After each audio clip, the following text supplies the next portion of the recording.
Hi everyone! Before we dive into today's story, I just wanted to say thank you for being here. I have a short film called Cheers that's currently competing for a film grant, and I'd love your support. If you have a minute, please consider voting and leaving a review using the link in the description. Every vote really helps, and I'm so thankful to have you here on this journey. Now, let's get into today's story.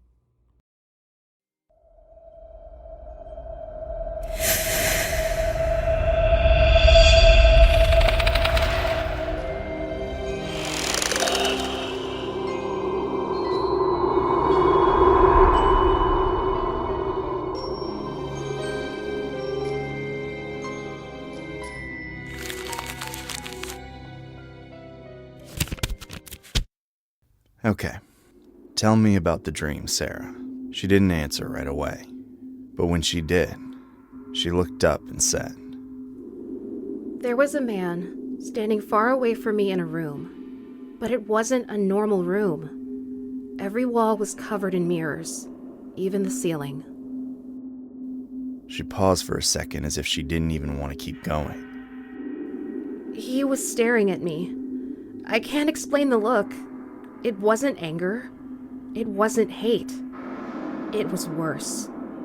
Like he already knew something I didn't. I asked her what happened next. He screamed. And when I say screamed, I mean something inhuman. High-pitched, loud enough to make my ears feel like they were bleeding. All the mirrors shattered at once. And then they flew into me. She looked at me and said, Not just cutting me, inside me. Thousands of pieces. I could feel them moving under my skin. I told her it was just a nightmare. She shook her head. I woke up, and the pain was still there. Her husband called 911. At the hospital, they ran every test possible. Blood work, scans, everything. Nothing came back abnormal, but Sarah was screaming like her body was being torn apart. They gave me morphine. Eventually, I calmed down, but I was too terrified to fall asleep again. She gave a small, bitter laugh. I didn't have a choice. The second time, he was closer. His face, it wasn't even a face anymore. It looked burned, like the skin was gone. And there were pieces of glass stuck in his flesh. I could smell it. I asked her what she meant. Rot. He screamed again, louder than before. And this time, I felt something go into my eye.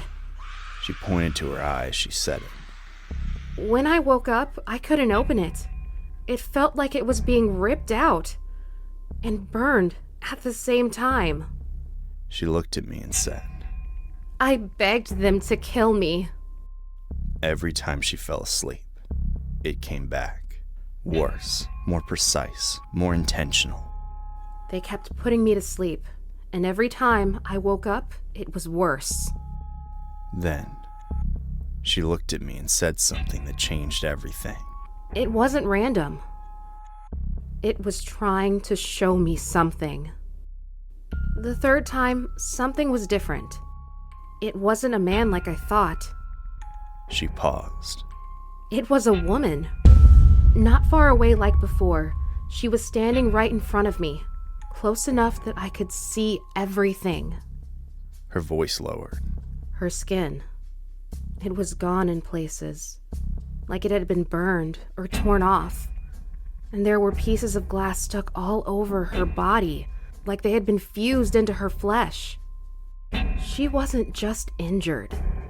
She looked like she had been broken.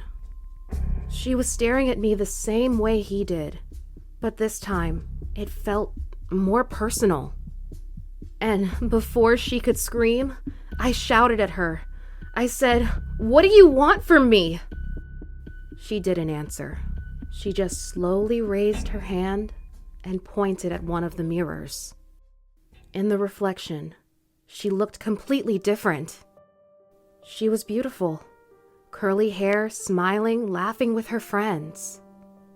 They were leaving a bar, she was drunk, and they had helped her into the car. I thought they were taking care of her. She shook her head slowly. They weren't. One of them took a piece of mirror and stabbed her. Then the others did the same, over and over. Her chest, her face, even her eye. She was screaming, but no one helped her. They killed her, and then they burned her body. I asked her what that had to do with her. She looked at me and said, She showed me something else. One of the girls was my mother. That's why it chose me. She was never caught. No one ever knew. I told her it sounded like the entity wanted justice. She nodded. But not just that. It wanted me to understand first. And then it wanted me to become a reminder. I told her I would go to the police. I told her my mother would pay for what she did. And I begged her to stop the pain. She agreed. When I woke up, the doctors were staring at me. I didn't need a mirror. I already knew.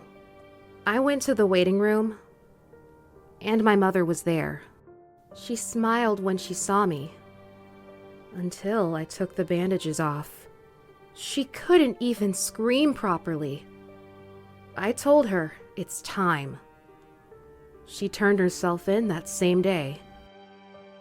I asked her if she knew why her mother did it. She said she had a theory. She was always bitter about her life, about what she didn't have. I think she killed her because she had everything and she didn't. Then, she looked at me and said, Can I go? I told her she didn't have to live like that. That surgery could fix her face. She shook her head. No, I gave my word. Then I said something.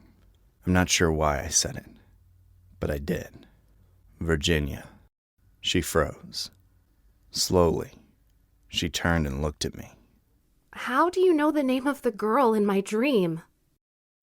And I looked back at her and said, because she was my sister.